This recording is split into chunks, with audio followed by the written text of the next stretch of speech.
Next section, section 11. Certifying officer or appellate authority to have powers of civil court.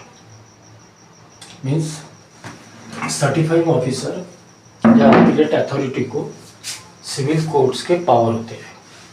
ये provision क्यों करना पड़ता है? क्या होता है कि generally certifying process of certification जो होती है ये ऑफिस ऑफ लेबर कमिश्नर के इसमें होती है। ये लेबर कमिश्नर ऑफिस जैसे अन्य सरकारी ऑफिस है उनके जैसे होता है।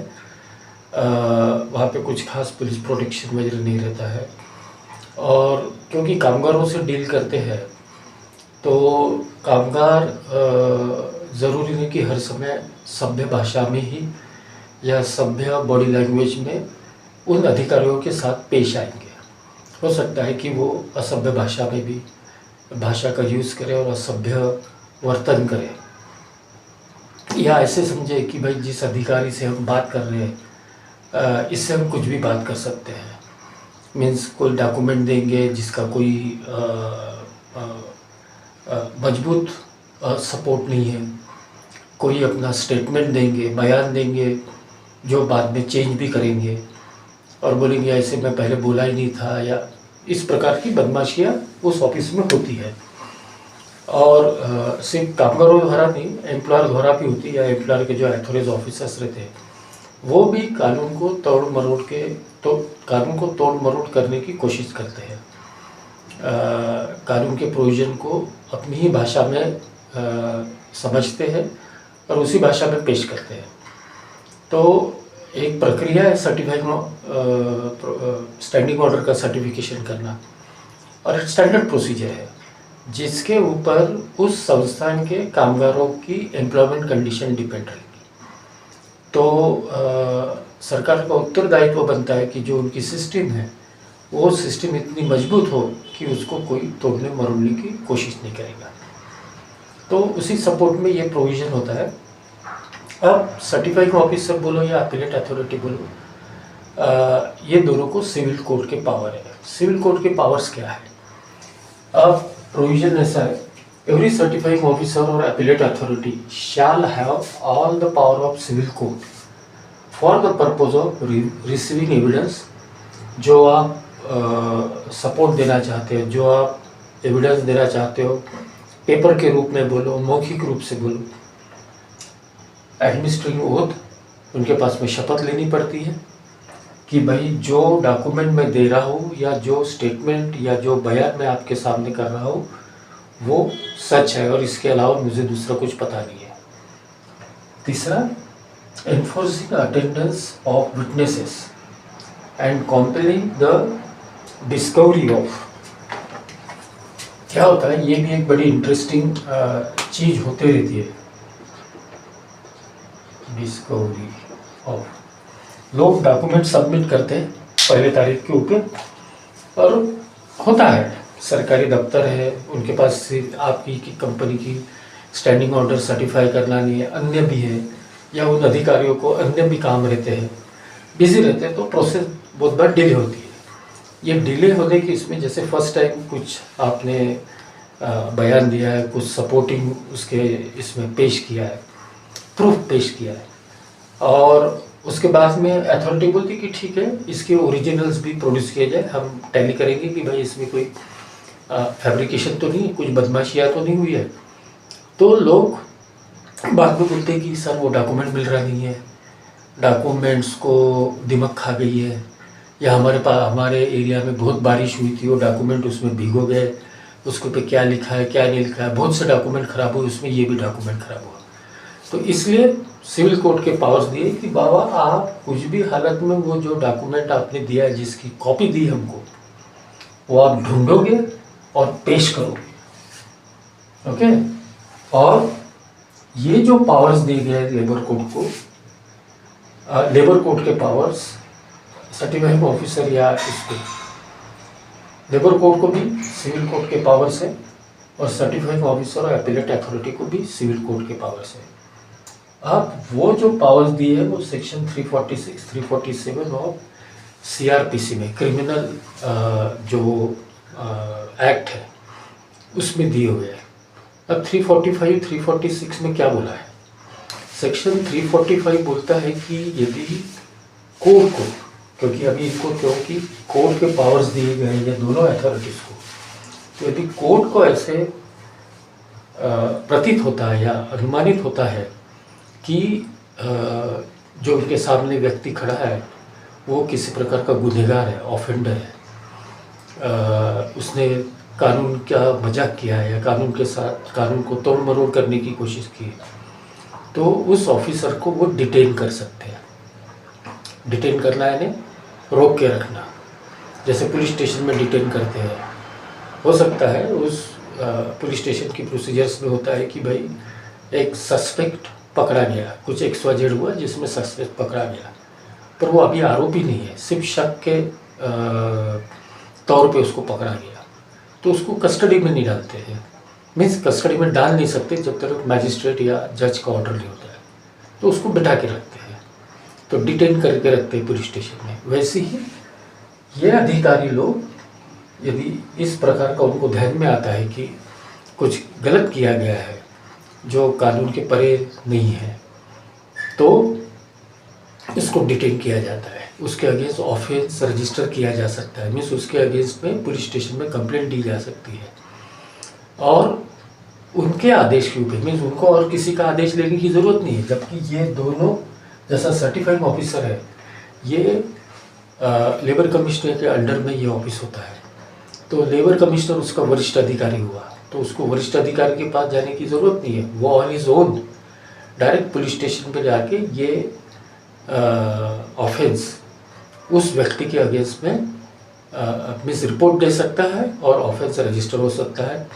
वो उसको कम से कम 200 रुपये का फाइन कर सकता है, या वो कम से कम उसको 1 महीने की या 3 महीने की साधारण कारावास, सिंपल इम्प्रिजनमेंट बोलते हैं, यहाँ तक के वो ऑर्डर्स दे सकता है। यह है सेक्शन 345 का प्रोविजन। 346 में ये बोला गया है कि यदि कोर्ट को लगता है कि ये जो 345 में जो एक्शन लेनी है या ली जा रही है ये उनके दायरे की नहीं है, तो वो पूरा मैटर मैजिस्ट्रेट के सामने पेश कर सकते हैं, और मैजिस्ट्रेट फिर उसके बाद में डिसाइड करेगा कि ऑफिस रजिस्टर करना है, नहीं करना है, क्या है उसमें, क्या तथ्य है, क्या नहीं है। मीन्स चाहे तो 345 के तहत वो लेबर ऑफिस में ही या सर्टिफाइंग ऑफिसर के ऑफिस में ही गुनाह दाखिल कर सकते हैं, और सपोज यदि वो 346 में करते हैं तो उनको वो मैटर मैजिस्ट्रेट को रेफ़र करना पड़ता है, और मैजिस्ट्रेट फिर उसमें एक्शन लेता है। तो ये जो अधिकारी होते हैं लेबर ऑफिसर के, लेबर ऑफिस के, उनको मीन्स किस झाड़ की गोली ऐसा नहीं समझना चाहिए।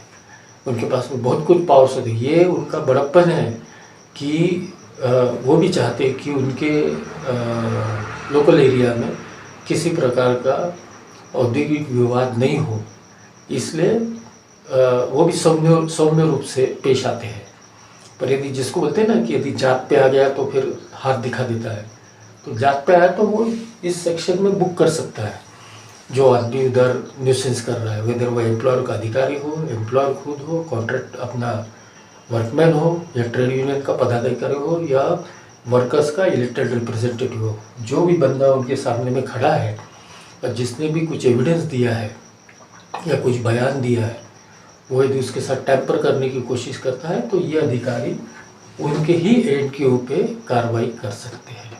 ये प्रोविजन। दूसरा प्रोविजन है कि ये अब सर्टिफिकेशन ऑफ स्टैंडिंग ऑर्डर जब होता है तो अभी तो ठीक है, इलेक्ट्रॉनिक मीडिया आया, तो जो भी स्टैंडिंग ऑर्डर्स अमेंड होती है तो वो तो डायरेक्ट डिक्टेशन देते हैं और उनका टाइपिस्ट टाइप करता है कंप्यूटर पे। पर उसमें भी हो सकता है कि उनसे कुछ टाइपोलॉजिकल एरर हो जाए, बोलना कुछ था पर यदि सेंटेंस को पढ़ा जाए तो अर्थ कुछ दूसरा निकलता है।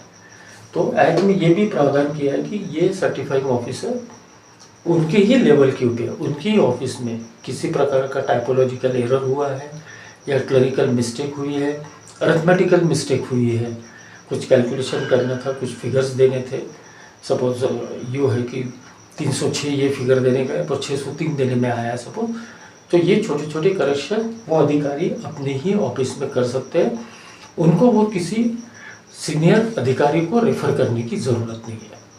जनरली होता है ना ऑफिसेस में कि यदि सपोज मैं सीनियर मैनेजर हूँ HR और मेरा GM HR है, कुछ हमने कैलकुलेशंस की या किसी अथॉरिटी को कोई लेटर दिया, लेटर तो पहुंच गया अथॉरिटी के पास में, बाद में ध्यान में आया कि उस लेटर में कुछ टाइपोलॉजिकल मिस्टेक है, उसके कारण लेटर का अर्थ बदल रहा है, तो मैं मेरे इनके ऊपर उसको करेक्ट नहीं कर सकता क्योंकि उस लेटर के ऊपर मेरे GM की सिग्नेचर थी।